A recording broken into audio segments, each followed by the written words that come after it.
First off, before we start this video, I'm not trying to be Jordan Peterson or Stephen Hawking or something. I'm no psychologist. I'm no licensed person. I'm not a professional. And I have no obligation and I have no credibility to actual legitimate professional medical advice. So understand that. I am just a hobbyist who aspires to become a psychologist someday. I'm somebody who has dealt with extremely disordered people for many years. My family members deal with disordered people. My mother is a government agent for disabled people, as are a few other members of my family. Now, with disabled people, the most primarily interesting one that I study is narcissism. I am a victim of narcissistic abuse for many, many, many years from many people. I guess I just attract them like a magnet. And I would assume that is because of my, the fact that I'm on the spectrum, which makes me socially vulnerable, which is why sharks have been swimming towards me for a long time, is because they perceive my kindness as weakness and vulnerability, and as a shark does, they bite. However, after many years of narcissistic abuse, I have come to realize patterns in narcissistic abuse that I think can be recognized in anybody, regardless of their medical credentials, because, you know, a lot of people, when discussing mental health, when discussing narcissism, they're so edgy about it, like, no, you have to have this specific person talking about bullshit. I think anybody can be helped from narcissistic abuse. I don't think you need to go to a specific person to hear about narcissistic abuse. I don't think psychologists or therapists own narcissistic abuse. They don't. They do not. Now that I have that out of the way, I wanted to talk about narcissists and the supernatural. Now, I'm not sure if a lot of you have actually dealt with a narcissist. I'm sure that's why you're watching this. But something that a narcissist loves doing, like more than absolutely anything in the entire world, is weird beliefs. Very weird beliefs.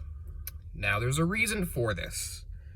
Let's say you've met a few narcissists before, and they were just weird. They were larger than life. They discussed concepts and ideas you had never heard of before, you had never conceptualized ever. They have strange supernatural beliefs that they, violently swear by. If you've ever met a narcissist like that, let me tell you a little bit about what's going on here. So, the narcissist thrives on chaos and control. They thrive on chaos because that is the only way to get the upper hand for someone like the narcissist, because they know when it comes to authenticity and legitimacy, they are completely beat. So they have to create chaos, and they thrive in that, and control, and power.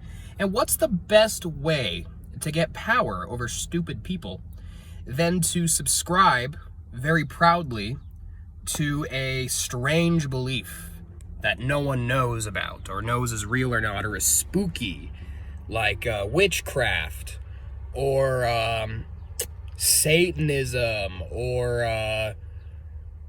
it even applies to religion too. Religions can be cults as well. But for the most part, it's supernatural stuff. And I guess that does apply to religions, like Catholics and such. A lot of narcissists like to claim supernatural higher beliefs because, one, it evades responsibility. How are you going to hold a supernatural belief accountable? You can't. They know this. They're completely aware of this.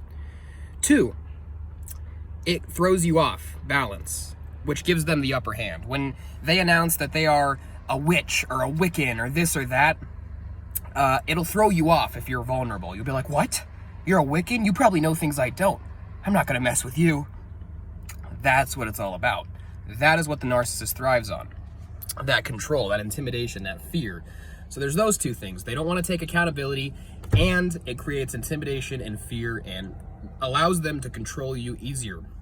But what about some more things? Why else would they claim the supernatural? Well, there's one more major thing, and that is that the supernatural is unproven, unstructured, and unregulated, which is perfect for a narcissist. Under these circumstances, narcissists can bend anything to their will. They don't have to follow logic, law, reality. They can just do whatever they want.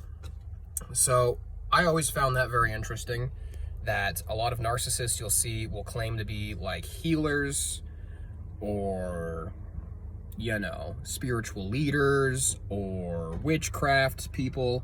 I've known of narcissists who I've known several narcissists who shared a belief of UFOs talking to them. I've seen that. I saw that once in my family a long time ago, and I was like, oh, whatever, that's just a kooky old family member. But then I started experiencing more narcissists who weren't in my family, and that's just very common. Just believing they have powers, trying to convince you they have powers, sounding very convincing at it, using science, usually just gibberish that they claim is science, to back up their facts. This is the narcissistic way. And I gotta get out of here. There's someone in the someone honking at me.